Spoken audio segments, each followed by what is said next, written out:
സഹകരണ മേഖല ജീവനക്കാരെ സംരക്ഷിക്കാനെന്ന വിധം നടപ്പിലാക്കുന്ന നിയമങ്ങൾ തൊഴിലാളി ദ്രോഹമാണെന്ന് KPCC vice president VT. Balram.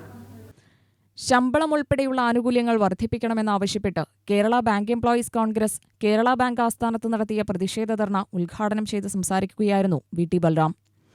മേലാളന്മാരും നൽകിയ ഉറപ്പുകളുടെ ലംഘനത്തിന് ഇനിയെങ്കിലും ഒരു പരിഹാരമുണ്ടാവണം എന്നുള്ള ആവശ്യം ഉന്നയിച്ചുകൊണ്ടാണ് ഏറ്റവും ഒടുവിൽ ബഹുമാനപ്പെട്ട സഹകരണ വകുപ്പ് മന്ത്രിയുടെ തന്നെ നേതൃത്വത്തിൽ ഇതുമായി ബന്ധപ്പെട്ട് ചർച്ച നടന്നത് ഫെബ്രുവരി മാസത്തിലാണ്.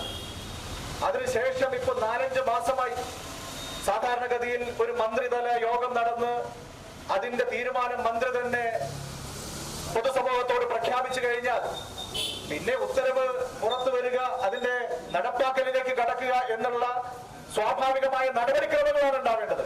പരമാവധി ഒരാഴ്ചയോ 2 ആഴ്ചയോ ഇനി ഏറ്റവും കൂടിയാൽ 1 മാസമോ അതിന് സമയമെടുത്താലും നമുക്കത് മനസ്സിലാക്കാവുന്നതേ ഉള്ളൂ.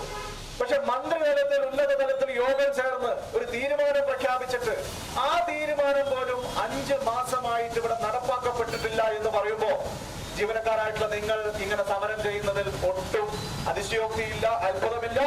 ഈ ബാങ്കുമായി ബന്ധപ്പെട്ട മുഴുവൻ ജീവനക്കാർക്കും വേണ്ടി അത്തരത്തിലുള്ള ഒരു സമര പരിപാടി ഏറ്റെടുത്ത് മുന്നോട്ട് പോകുന്ന എംപ്ലോയീസ് കോൺഗ്രസിനെ പ്രത്യേകമായി ഞാൻ അഭിവാദിച്ചിരിക്കുകയാണ്. സഹകരണ മേഖലയെ കൈപ്പിടിയിലൊതുക്കാനുള്ള CPMന്റെ ഗൂഢതന്ത്രമാണ് സഹകരണ മേഖലയിലേക്ക് ഇഡിയുടെയും CBIയുടെയും കടന്നുവരവിന് വഴിവെച്ചത്. അഴിമതിക്കാരെ ശിക്ഷിക്കുന്നതിനു പകരം സംരക്ഷിക്കുന്നതിന് സർക്കാർ ശ്രമിച്ചതും തിരിച്ചടിയായി.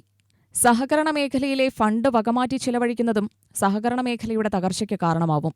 ജീവനക്കാർക്ക് നൽകേണ്ട ആനുകൂല്യങ്ങൾ പിടിച്ചുവെച്ച് ഫണ്ട് വകമാറ്റുന്നത് സഹകരണ മേഖലയിലും സാമ്പത്തിക പ്രതിസന്ധിയുണ്ടാക്കുമെന്നും വി.ടി. ബൽറാം പറഞ്ഞു. ശമ്പള പരിഷ്കരണം നടപ്പിലാക്കുക, DA മുൻകാല പ്രാബല്യത്തോടെ അനുവദിക്കുക, പെൻഷൻ കേരള ബാങ്ക് ഏറ്റെടുക്കുക തുടങ്ങിയ ആവശ്യങ്ങൾ ഉന്നയിച്ചായിരുന്നു ധർണ. പ്രസിഡന്റ് OP ഷെനീഫ് അധ്യക്ഷനായി.